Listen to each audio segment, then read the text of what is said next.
What is good, my pigeon world? I have the honor and the pleasure to be next to this guy right here, who is very inspirational from the first time I met him. He has a lot to offer in regards to knowledge when it comes to racing pigeons. And so I have the honor and the pleasure to introduce you to Tom Demartino here in Shirley, New York. It's a beautiful yard that you have here. The pigeons so far I've seen are spectacular. Thank you. Okay, they're not just average. These are spectacular birds. I just handled one and it just blew my mind. But today we have some stuff that he's going to share with us. I'm really happy that you gave me this opportunity, and for my people out there, you're going to learn some stuff from this guy because he's a wealth of knowledge. So first and foremost, how did you get started with racing pigeons? Well, with racing pigeons, I started in 1979. I got into the racing pigeons because prior to that, we used to race tiplets. I was fairly successful at doing that. I enjoyed the competition. So I decided, you know what?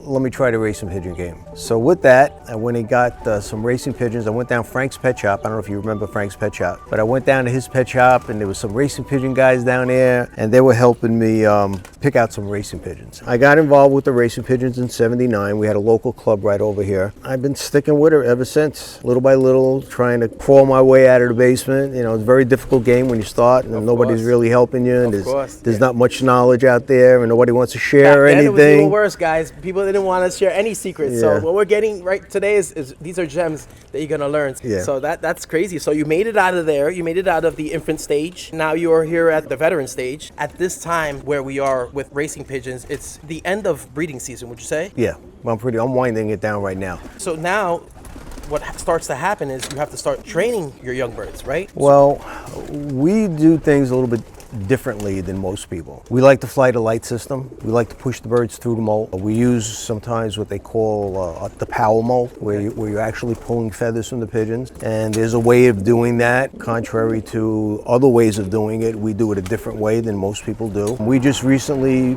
did the power molt. The birds are growing in tips right now. They can't fly anyway. During that period, we vaccinate, we pox them, we PMV them, the adenovirus. Any vaccination that we think is necessary, we'll vaccinate them at this point because they're going to be sitting in the coop for 6 weeks. And then around June, we start letting them out. And then they'll be flying around for maybe a month. And then after that, we start training. My weakest point is, it's my third year. When it comes to molting or, shedding their feathers, that's where I'm still a little kind of gray. Well, that's where the timing comes in. If you're breeding in January and you put them under the lights, it'll push them through the molt. You need that time. And then you need the power molt at the end of it to get rid of all the remaining feathers. So the tail feathers, the last 3 tips on each wing, we pull all of those. The complete tail, and that finishes the molt. The molt is done. By the time I start training, the birds are already done with their molt, which is very important. You don't want the birds to be done with their molt by the first race. You want them done with the molt by the time you start training, because otherwise you're putting a lot of stress on the pigeons. When they're growing them last tips, and you're training them, you can lose a lot of them birds. I used to train. I used to take other guys' pigeons down to the fort and let them go out of the trucks. Birds don't even want to come out of the crates because their tips hurt. Right, I know the last 2 tips are very painful. Yeah. They can even snap sometimes. Yeah, they'll damage. Or damage them. That's really, really what I want to get into, guys. We can have great birds, but if you don't have this part of the recipe together, you're not going to really be able to get the best performance out of the bird. We have a few birds here that I'm looking forward to showing you guys. What are the characteristics you look for in a racing pigeon? When I select a pigeon, the thing that's on my mind the most is what do I want that pigeon to do? So I'm selecting a pigeon to fly a particular course or a particular race. The family of pigeons I have are Staff and Reet pigeons, and they're a very fast pigeon. And they have a lot of character, a lot of determination, and they're very territorial. They want to get back to the loft as quick as they can. So I select pigeons with a lot of character and also, of course, for physical attributes that I think are necessary for a racing pigeon at different distances. Depending on the distance, right? Okay. Right. When he mentions character, these birds, and from my research, they have a characteristic. They tend to be ones that attract their way towards the front. Yeah, they fly in the front. Yeah, so and that's what you want. You don't want a bird to take off towards the end. This is not like horse racing where you kind of mellow them out and then you push. Yeah, I used to believe that the race was won at the end. The race is won when the doors open. When the door opens, the birds that come out first and leave first are the birds that win. If they can finish, they leave first and they can finish, they're the winners. Yeah, so they have to have that homing ability, be able to lock in quick and take off. Not circle around, and then figure out where they are and then take off.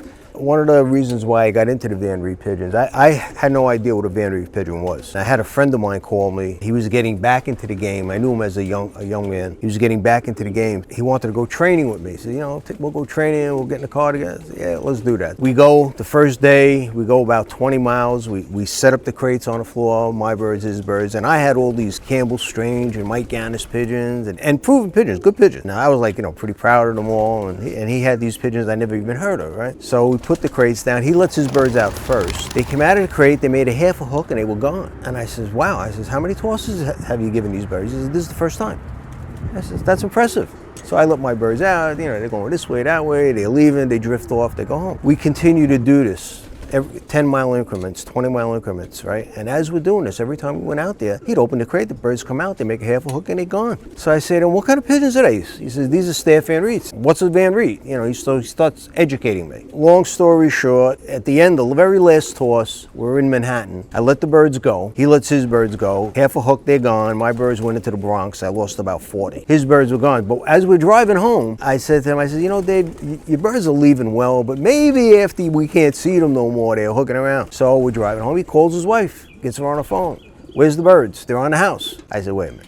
Go straight to your house. I don't want to go pick up the cars. Let's go straight to your house. So we get to his house, and the birds are in the trees. They're on the house. They're walking in the garden. He's got a little coop, a 6x6, almost like a rabbit hutch type thing, right? Wow. With all the breeders in there and the young birds in there. I mean, everything that is not normal, that you would think you need to have. Right. And yet these birds are working, right? Yeah. He wins the first race. He actually wins the first race. So I'm watching, and then the rest of the year, I beat him just about in every race. But he would call me and tell me, Tommy, I got a birdie, he's up in the tree. I can't get him down, or he's on the house or whatever. And if he would have clocked that bird then, he would have won. His program, how he trained his pigeons to stay in the trees, just wasn't conducive to winning. At the end of the year, he had to move and he had to get rid of the pigeons, and I took all the Van Reets from him. And that's how I started with him. And there was a local guy, Tom Smith, where he got some of the Van Reets from. So I contacted Tom, and he still had some over there because he had imported them like 10 years prior. Nobody bought them because nobody knew what they were. So I went over there and I bought them all. And with those birds, I got pedigrees from Mr. Van Reet with his phone number on it. I dial the phone him, and I get him on the phone, and I order 20 youngsters. So he tells me, call Don Hart, he'll import them for you. I get Don on the phone. He said, Don, I got to get to these birds. He says, I know Mr. Van Reet. He says, I go there every year. He says, we're good friends. He says, why don't you buy this pigeon he's got called Favorite? I said, who's Favorite? He says, it's a champion bird. He won 8 times first, 37 times in the top 10, breeding winners all over the world. It's one of his best pigeons. I says, find out how much he wants for him. He found out. We locked down a price. I mail him a check, and he says, I can't import him in until like January. This is like in November. Because there is about, 6 months they got to go through quarantine. Yeah, that's a big ordeal. So the day in January that he goes to Mr. Van Reet's house to pick the pigeon up, Mr. Van Reet don't want to give him the pigeon. He says, I'm retiring, I'm having a final sale, all the birds are going to Blackpool, England, and I want my best pigeons to be there at that auction. So Don tells me, he says, he don't want to give you the bird. I just put him on the phone. Well, I'm arguing with Mr. Van Reet on the phone. I'm telling him, that's my pigeon, I paid for him 3 months ago, and your agent took my money, I'm getting like legal with him, And he's putting his son on the phone, and they're trying to get me to take a different pigeon, and I just told Don, I said, listen, when you get back to the States, mail me my check back and cancel my order for the 20 young ones. I don't want the 20 young ones either. So with that, he gives him the bird, and he brings the bird. I get the bird here. So in the meantime, I had a few Van Reets. I had this pigeon now, and I call Mike Gannis because I figured maybe he's got some good ones that I could buy. And he says, how did you know? He says, I just got back. He says, I bought his best pigeon, Den Don. I says, Den Don, who's Den Don? Well, 8-time winner, 36 times in the top 10. No, he was a 10-time winner, 36-time winner. Yeah, phenomenal. And again, bred winners all over the world. I fly out to Indiana. I go visit Mike. We negotiate. I buy that pigeon. Come to find out that Den Don and Favorite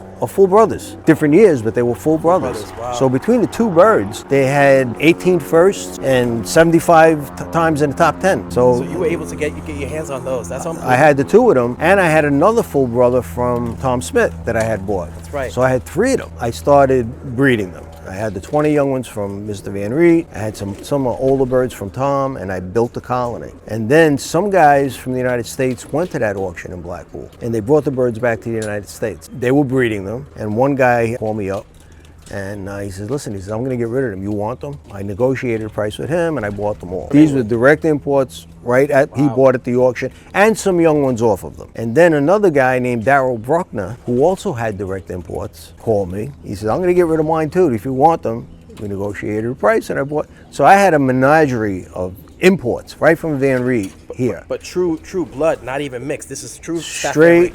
Right out of his loft. He bred the pigeons, his selection, and the record behind them.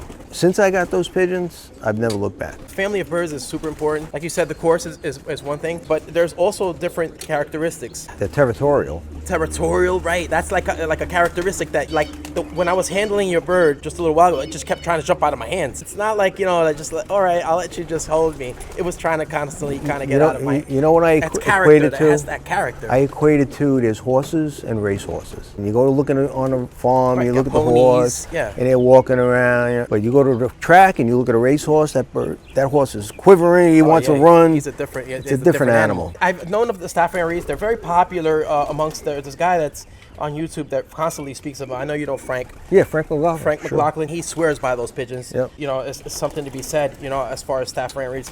Now, I thought that I had a pure Staff Fan Reet, but I have one that's like quarter from when I was looking at the pedigree. It's actually crossed between a couple different lines. So I've never really gotten a chance to experience a true Staff Fan Reet. I think I want to ask you this question right here. Do you believe that there's a certain advantage having colored birds? For example, silvers, reds, whites. I don't believe that the color makes a pigeon better or worse. I think pigeons of all colors, regardless of the color, if it's a good racing pigeon, it can race. The problem with it is today there's predators, and the hawks and the falcons tend to like these colored pigeons. They'll pick them out of a flock more so than a blue checker or a blue wop. So I try to stay away from splashes, silvers, reds, yellows. I don't want any of those kind of pigeons on my race team. Not because they can't win, but I don't want to put a $50 ban or a $100 ban on that pigeon and lose them to a hawk. And if you got 10 pigeons in the lead coming to win, and you have one in there that's yours, and it happens to be a silver, and they're coming, that's the pigeon that's going to get picked out of that group of 10. Now, I have them because they do have a quality, they possess a genetic quality that they transfer into the pigeon, but I breed them to blues, and I race the blues. So most of the time you get blues that come out of them. Right, I race the blues and I stock the silvers. Gotcha. Because there's no sense in trying to raise them. A lot of times people will specifically a family of birds and then line breed them. Line breed. Once they add it to another bloodline, it's like you get like this explosion. Spark. You get a spark. It's really just equating it to putting two athletes together as opposed to a racehorse and a pony. Exactly. Something like that. Exactly, yeah. So that makes a lot of And sense. and they complement each other because you're line breeding. They share the same genetics. So the winning qualities are behind both pigeons, and you're line breeding back to the champion pigeons, and you just move forward. So that's something we definitely, guys, got to get into that in the future as far as like line breeding, inbreeding, because that's a whole nother system in itself. Yeah. And especially when you establish, a family of birds, you gotta kind of know how to navigate that. And I'm still learning about that, and I'm still a little gray in that, but I think we should shoot a video, possibly maybe in the future, regarding that. It's almost like a form of genealogy or genetics, kind of like, If you study the pedigrees of the true champions, I'm talking about the guys for 30 and 40 years, like Van Loon, Muleman, Jansen brothers, Van Reet, you're talking about these guys like forever, Rondelia. They have a method of breeding. So do you have a specific body profile when you're looking for a bird? I like this little blue check hen. She's very typical. She's a nice pigeon. Little step in the wing. You see this flight sticks out past the secondaries? That's the first flight, and it sticks up a little bit past the secondaries, which means the back wing is a short back wing coming off of the step in the wing. And I like the rounded tips. They're not pointy and sharp like a steak knife. They're more like a butter knife. Yep. You get some that are very, very pointy. Right. I have some that are very pointy. So for me, this pigeon is a faster pigeon than most pigeons, just by wing design. The back wing is what gives the pigeon lift as it's flying like an airplane. If you notice, there's like a little bubble in the wing right here. Yep, I can see that. Okay, a little bubble in the wing. So as the pigeon's moving through the air, like an airplane wing, also has a bubble on it. The air flows over the top of that, and it gives the bird lift. It gives the airplane lift. That's why why an airplane can stay in the air. As he's moving forward, the air going over the wing gives the airplane Almost like lift. propulsion. That's why the airplane stops, it falls. But if it's moving forward and the air is going over that wing, it lifts like it. A very aerodynamic. Right, so this is the kind of wing that I look for. It's hollow on the bottom, of course. The air goes right underneath the bottom of it quick, but it goes over the top, so it gives the pigeon lift. Now, the longer the back wing, in my opinion, the more lift the pigeon has. So the longer the back wing, the easier it is for the pigeon to stay in the air because it has more lift. So when this is short, like you're seeing here, okay, in order for the pigeon to stay up, it has to flap more. You need an extra beat. So if you're getting an extra beat, the bird is being propelled further, faster, because you're getting an extra beat, okay? And I think that's why this is a sprint wing, and that's why sprint pigeons are faster than middle distance or long distance pigeons. So this would be equivalent to a sprint pigeon in my This is a nice wing. opinion. Yeah, this is nice. Yep. Yeah. A lot of guys look at the eyes. I'm not a big eye sign guy. I used to be. I wouldn't have a bird in my loft unless it had a credible eye. When I got the Van Reets and I seen how well they perform, and I wasn't paying any attention to the eyes, that theory kind of like just went right out the window on me. So you were mentioning that half a step or a beat, the extra beat, equivalent to, I would say maybe 3-4 hours, and having to make extra effort, that will weaken a bird a little bit. You know, it'll tire or exhaust the bird. Not if it's got muscle like this. It needs to be, Has to have the muscle. so, okay.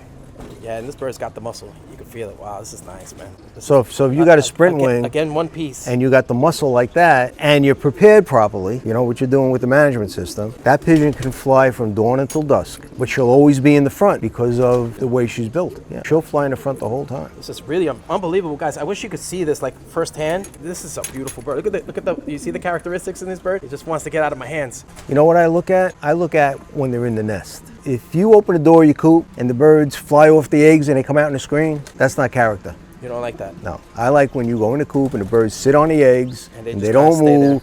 And if you put your hand in the box, they'll fight with you. They're protecting. That's character. I get what you're saying. They care so much about their box that they're willing to fight a human over it. So when you take that bird out of the box and you put it out 100 miles and he's sitting in the crate out there, all he's thinking about is getting back, okay? And that's what you want. You don't want one running, like scared, and it runs out of the... Because those other birds, when they come out, when the door's open, and they just follow everybody around. My birds, they're gone. You want darters, shooters.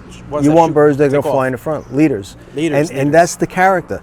So in terms of you asked me about what do I look for in terms of a pigeon. That's kind of what I look for, but it doesn't have to be perfect because a lot of perfect pigeons don't win races. Give me a pigeon that flies a straight line, that's the winner. Pigeon that leaves the race station and flies a straight line is the pigeon that's going to win the race.